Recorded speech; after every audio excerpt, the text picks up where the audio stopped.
I have a question to Eric. What do you think about using shareholder interests as an excuse for progress in a company that is controlled by just one family? Yeah, I think it's a great idea, and of course, Patagonia is an inspiration to all of us in the industry. Unfortunately, it's not up to me whether or not H&M shares 1% or not of the profits. That's something that the owners will have to answer. Yeah, but I like the idea. If you mean me personally, yeah, sure. I wonder, the owners and the management, isn't that about the same guys, really? Well, H&M is a publicly listed company, yes. And the Persson family owns about 30% of the shares currently. And the rest is shareholders. Yeah, but somehow I think you're having great initiatives now, but you're such a big player that you could move on even better somehow. But, okay, thank you. Well, thank you.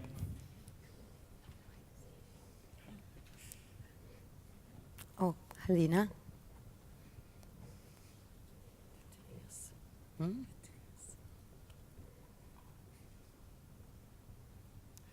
Hello, everybody. Thanks very much for a really inspiring day, all of you. I just wanted to ask you a question, Jill. Could you ever imagine Patagonia actually not using down for their clothing? I mean, I'll never say never.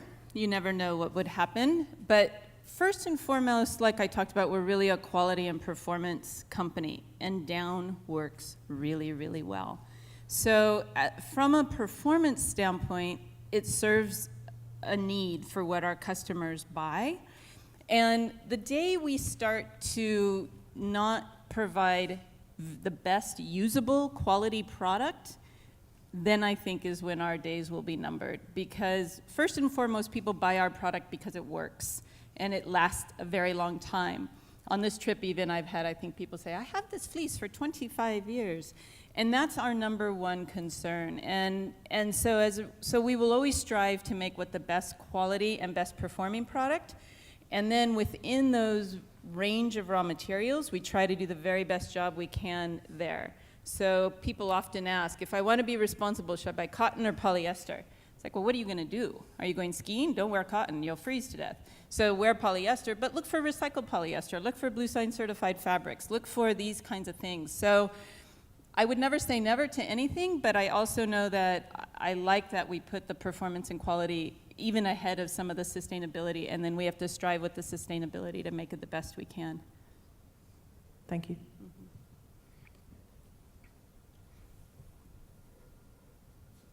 Down there.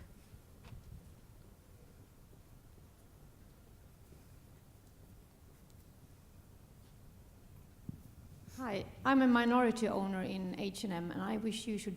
I think you should perform better. So you're not satisfying me as a share owner. How would you like to do that?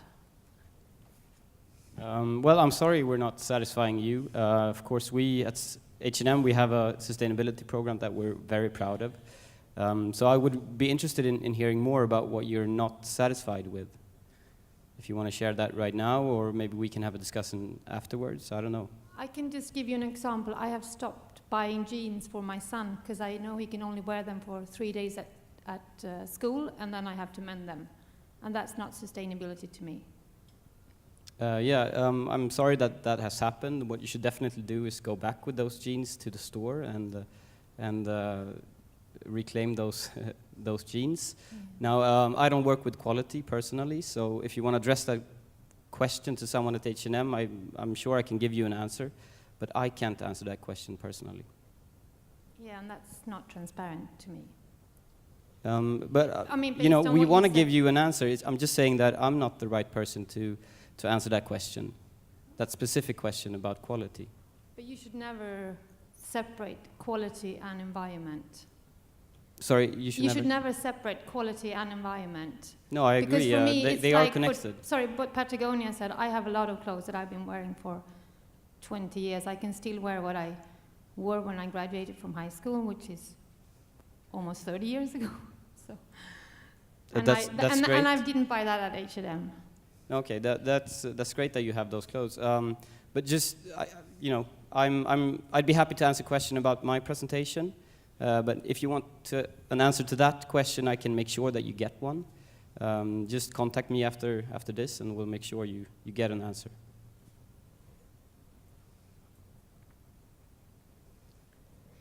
Other questions? Here, there is somebody here. This lady.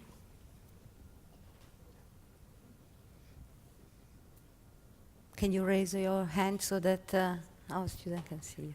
Thank you.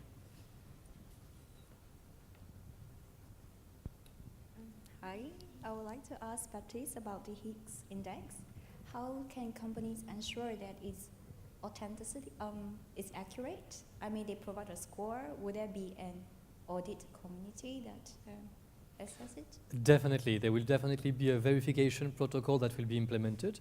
That's why actually the tool have been created, but they are not yet displayed, because we wanted to make sure before displaying that they will be completely verified by a certification body or by somebody that has the ability to provide pure objective evidence. And that's one of the parts when Eric mentioned still 1 year or two to work on that, because we have to carry on building up this verification protocol to ensure to give data which is completely certified to the public. Thank you.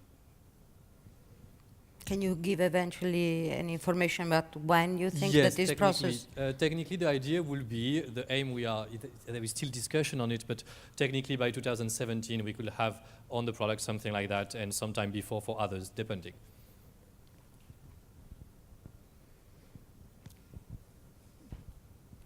This is a question for all of you.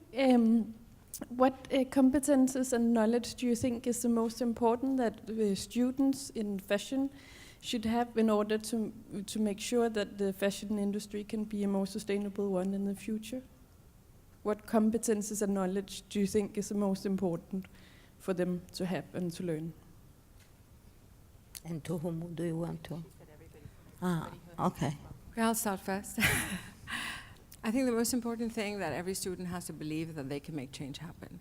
I'm very frustrated when I go to many places where we always sit and we blame the big companies, but in reality they're only there because we pay for them to be there. If we want change to happen, we need to help them. And that is by voting with our money and by voting as design students for product or for starting company. I'm a perfect example. If you don't have something, go build it. Today you have tools, you can build it. Let's not complain, let's make it happen. Right now we have the power to do it. So I would tell students that think of how positive and what a great opportunity we have right now to make things happen. There are companies who listen, there are things you can do, there are collaborations that you can do. Make it happen. You know, like Gandhi said, if you do something, whatever you do, it'll be insignificant, but it's only you who'll do it. Hi, I'm David Goldsmith, and I'm one of the co-organizers of this conference, and I'm a PhD candidate here, and I teach at Parsons School of Design in New York, and I think the main thing that we need to do in order to move towards sustainability is to rethink our expectations of fashion and get out of what Kavita was talking about, the expectation that fashion is quickly changing, the expectation that it should be cheap, the expectation that that it is an industrial product that comes to us in large commodities. So I think that eventually we basically have to come to a reconceptualization of what fashion is. I might add an idea to support what the last two speakers said.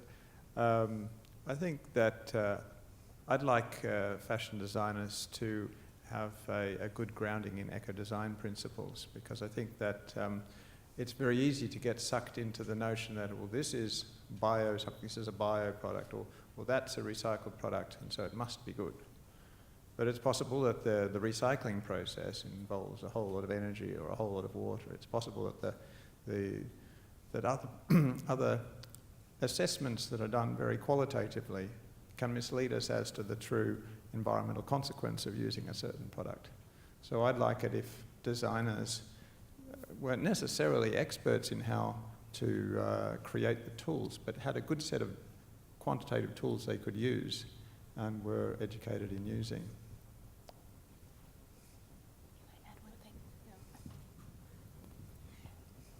I think you need to be optimistic and have amazing perseverance. So we've all been in the industry a long time, and sometimes we know too much for our own good, and that limits our thinking. You guys are coming out with these new ideas, these new thoughts, and when you go into a company, don't let them get squashed. You have to figure out how to make them work, and that's where the perseverance comes in. And a lot of perseverance, because you can ask anybody on this stage, it is a lot of hard work. We might make it look sort of glamorous up here, but believe me, it's just a lot of late nights and a lot of hard work. So don't lose hope when the first 3 times your idea isn't accepted. The Footprint Chronicles wasn't accepted the first time I showed it to the management team. We had to wait 4 months till it was the right time to do it. So for me, optimism and perseverance. Yes, and I could also add, of course, it's correct in what Kavita saying, Jill was saying, and David and Greg as well. And also, when you asked about the competence and the skills that students need, it's really to learn about also materials, the processes, but also search for news that happens around materials and processes, because it's not a status knowledge. It's something that is a dynamic. Research is really an intensive area for research nowadays. And I think what we see here in the development of material is really amazing. And I think students need to know about that. And they need to be interested and also learn how to search, to become sort of a researcher on their own. I think that's also important when you ask about skills and competence in this matter. I would like just to, oh, okay. Please. Microphone is on the way.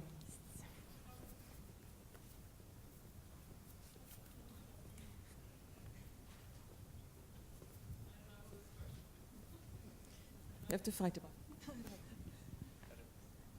Thanks. I have a question for Kavita. Thank you very much for your very inspirational and energizing talk. And going from working for a big company to set up something on your own. I just wonder how you make that work with the economically. Did you have investors, or did you put all in your money yourself? Or I understand that people really want to join your project with your energy and with your everything that you can give. How did you make it work? Well, I tried the traditional way. I wrote a business plan and I went to the banks, and everyone said I was crazy and there was no way anyone was interested in what I was doing. I was told I was very quixotic, which actually just made me decide. I love Don Quixote, so I thought that's perfect. I ended up investing my own personal money and some friends and family, and it was a big chunk of money. That's why I've told my children to study hard, because I can't pay for university. But what I did realize along the journey was really when you do fundraising or when you go out there to raise money for projects, we focus too much on money, and what we should focus on is what will we do with that money. And sometimes it's better to go after what you will do with that money than just the money. I don't know if I'm making sense. So what happened with IOU was when I went to India and I had to film, for example, I went to the Bollywood industry and met with filmmakers who were willing to invest film and filming crews to go and work with us. Same thing happened when I went to the weaving communities. I went to the cooperative who was willing to invest their time and energy, because I did not have the team to pick the 243 weavers. So in every place, I just thought out of the box a little bit, because we are a startup and we had to do everything ourselves. And the other thing that when you don't have money is you realize you've got to build a business model fast. So that's when we started to open up the platform to other people to use and get money in. So you do end up thinking on your feet. And you also have to be very humble and realize what you started out with might not be where you end up. But it's okay. It's important the direction. It's not important the speed. Thank you. I also have a question about money, and it's for all of you, I think. Because as I see, like we're talking about ecological and social sustainability, but I think we all agree upon like it has to be profitable. So the money like sets the rule for all of you, I think, more or less, because without the money you can't do what you want to do. And so like why are we only talking about transparency in social and ecological terms and not economical, as for example Honest Spy is trying to do? Is that an interesting question for you? Because I think maybe that's for me I think that's the like main problem. But what do you think about that? I'm not sure if I understood the last Profit, transparency. No, of course. I mean, without any doubt. I mean, right now the way we judge anything is with the amount of money it earns, and part of sustainability is that it goes forth. You can pay your rent and you can pay all the things that you're supposed to pay for it to go forth. I don't know if for all of us money is the driving force. I don't know if for Ivan when he started his business that was the driving force. For me it isn't. But that doesn't make me a hippie. I really do believe that I need the money. I've been in business since I'm 16. It's just that I think of money in a different way. To me, it's a means to an end and not the end. So sometimes you just figure out ways to get that means. Maybe I can join on to your question, but my question for anybody who wants to address it is, how can we consider or try to, as Bruno Peters did, as we learned at the beginning of the day, to make wages, pricing, markup transparent? Because especially when we talk about the notion of a fair living wage, or what is a fair living wage, when eventually, Lisbeth let us know that something like 90% of the clothing produced in the world is produced in poor countries. 86% of it is purchased by relatively wealthy people. What does a fair wage mean when most of us who are buying things that we probably don't need? And so this has to do with how and if we can open up pricing, wages, and markup in a transparent way.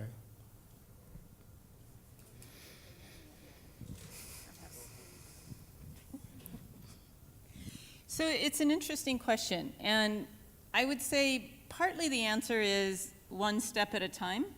And again, as a private company, we don't report any financials because we're not required to in the United States, and so that's part of our practice. So, but that doesn't excuse it, and Honest Buy is actually quite an inspiration to see that.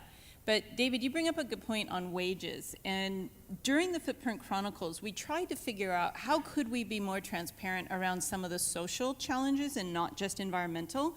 And it was a really interesting territory to move into, because suddenly when it's people you're talking about and not a river, it totally changes the equation. And there's a very different level of caution, actually, that they're protected, because exposure for people in the supply chain isn't always the most positive thing, and it's not intuitive, but sometimes you have to work within a system to shift it. And we wanted to be transparent about the wages in the different countries that we were showing there, and we were given legal advice that it could violate some antitrust laws in the United States, and we weren't able to go that route.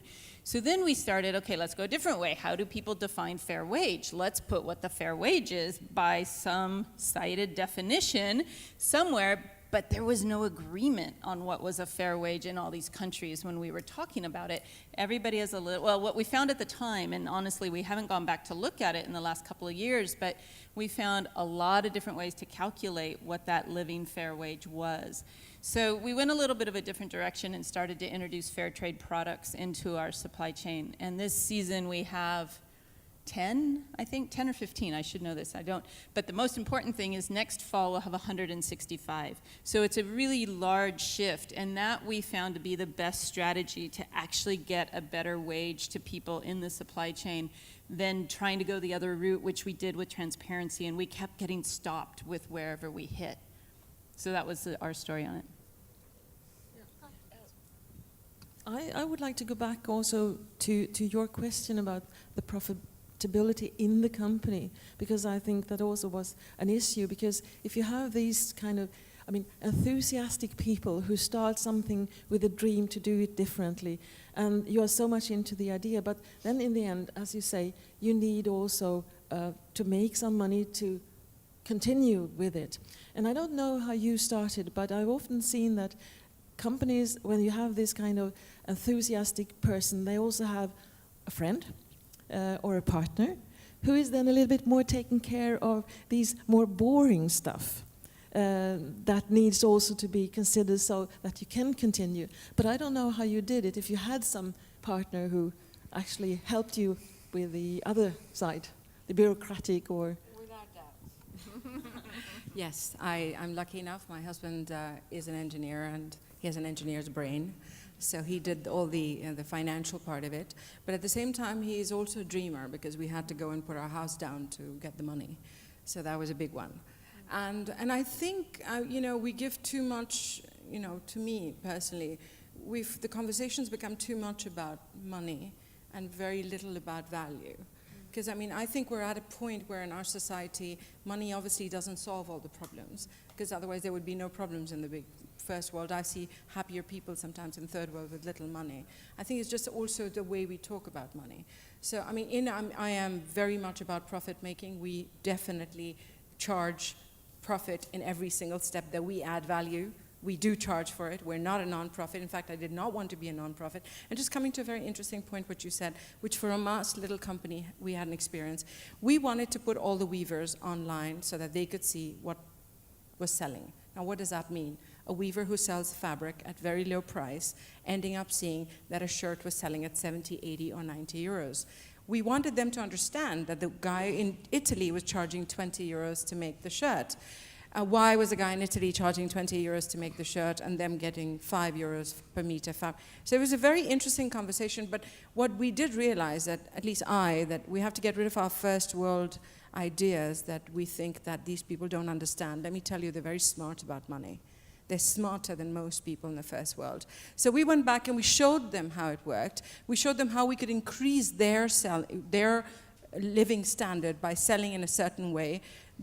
We asked them to take the risks to come and work with us, which is that our product was slower to make, and that we would give them a sell back from every shirt that sold, because I wanted to make sure they understood it had to sell, that it wasn't me, rich person from a first world, coming and giving them something they don't earn.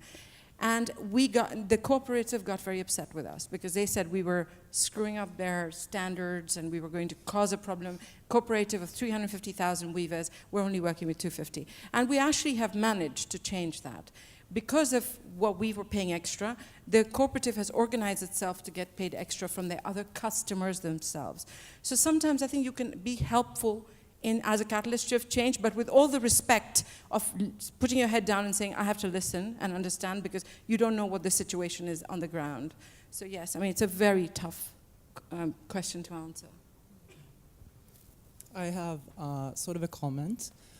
Can we really talk about sustainability when the core value of a lot of companies, no matter how fairly they want their products to be made, but they're still made so cheaply, the core value is overconsumption?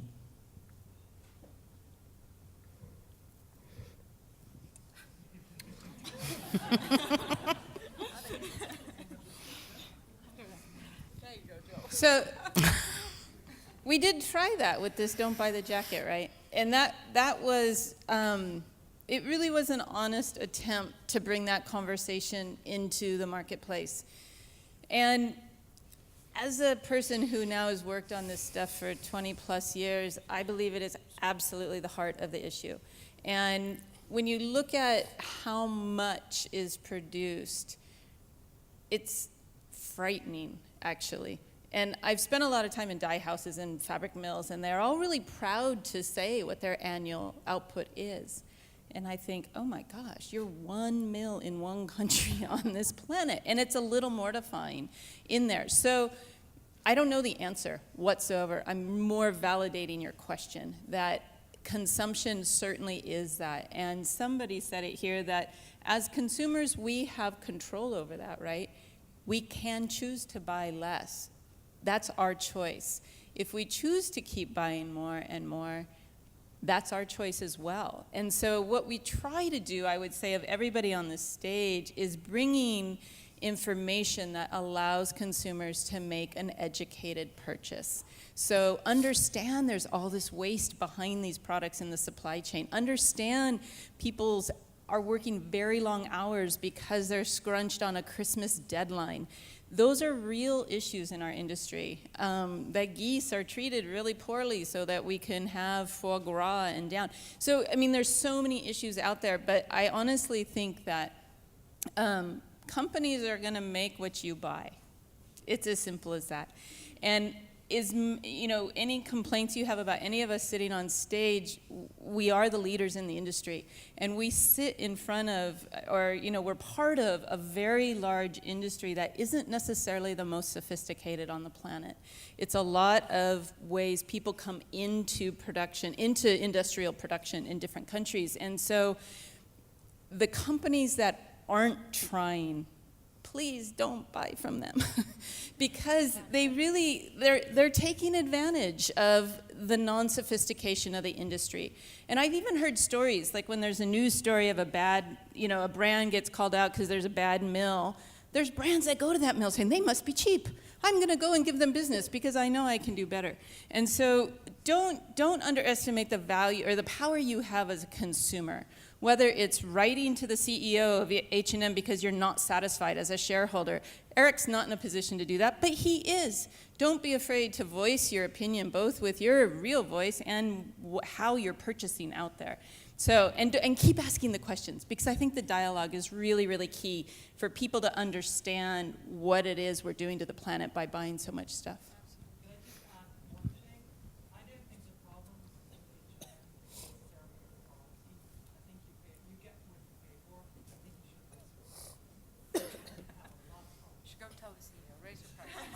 Yeah, so I'm going to have a deep talk with Karl-Johan when I get back.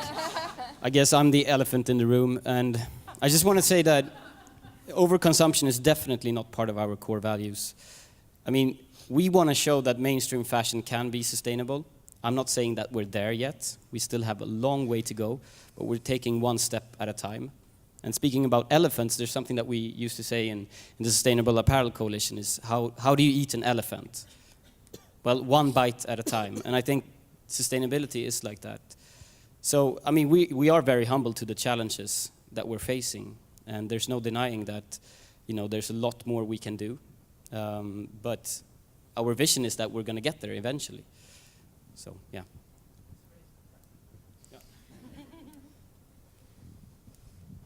Hello.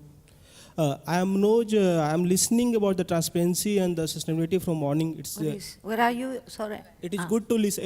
It is good to hear. But what you think, transparency and the intellectual property rights? So how to protect IPR rights in the case of transparency?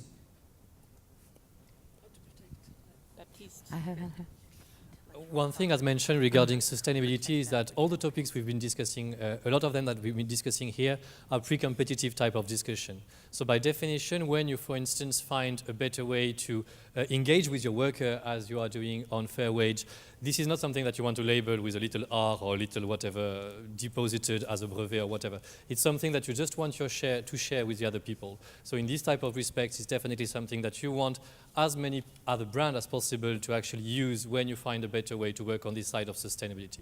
So by putting that on a pre-competitive side, it's working fine. And yeah. I mean, I think we're coming into another era where you've got Mr. Elon Musk, who's nearly went bankrupt, and now he's put all his patents online so anyone can build an electric car. I think we're at the moment where we've got very little time left. I don't think Einstein did an IP on relativity. We're going to have to, figure out a business model to make sure we make money out of what we've built by sharing, not by keeping it for ourselves.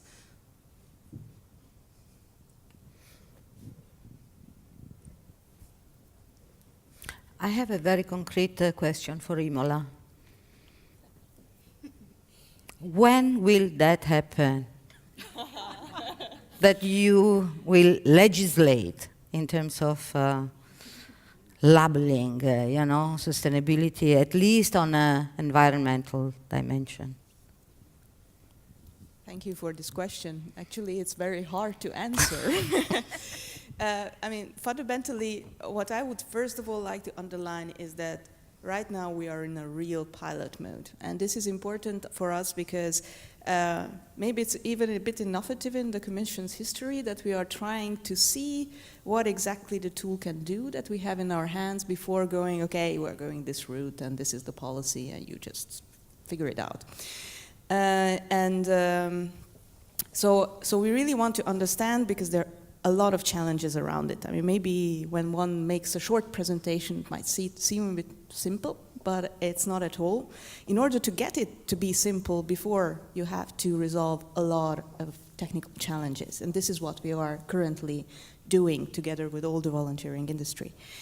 So what we will do after the pilot is actually still a very open question. So what we will do is we will evaluate the whole pilot process, we will get it peer reviewed, and then we will consider, okay, what kind of policy is that fit for? If it's going to be legislation, we'll try to legislate. If it's going to be something else, voluntary approaches, we are going to go for voluntary approaches. The plethora of possibilities is still completely open for us. Who is peering? Well, we actually had sort of a call of independent peer reviewers who are experts from the NGO world, from academia, and from the private sector. And they are going to be a few people who are basically going to partially follow the process, keep their eyes open, and afterwards provide us a report about what they think of our process. Thank you. Hello, everyone. My name is Pramod. We are very delighted and we are very happy for such a nice conversation and nice speeches. But one thing is there.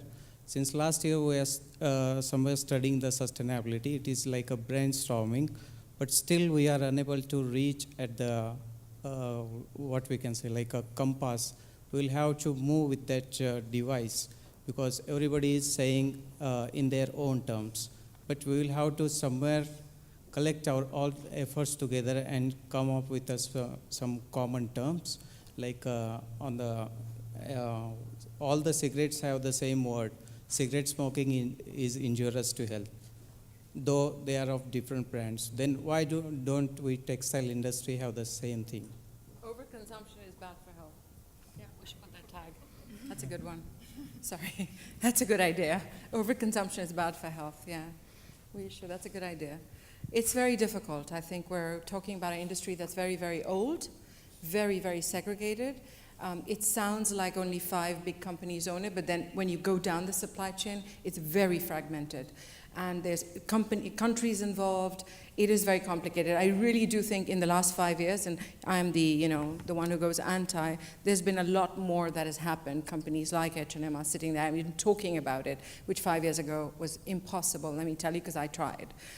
So I think we shouldn't be negative. We should definitely be very positive about what's happening. And at the same time, go and vote with your money. That's the most important one. Trust me, it changes everything. No more question? Okay. So I thank you. Thank you very much for having accepted also this last round. Of course, we hope that this stays an open conversation, and we will figure out how to keep a window of dialogue, since we were talking about transparency and dialogue being so linked to each other, so that this community, will have the chance to keep on talking and discussing and sharing our insights on this theme. So thank you again for being here. It has been a wonderful day. Thank you. Thank you.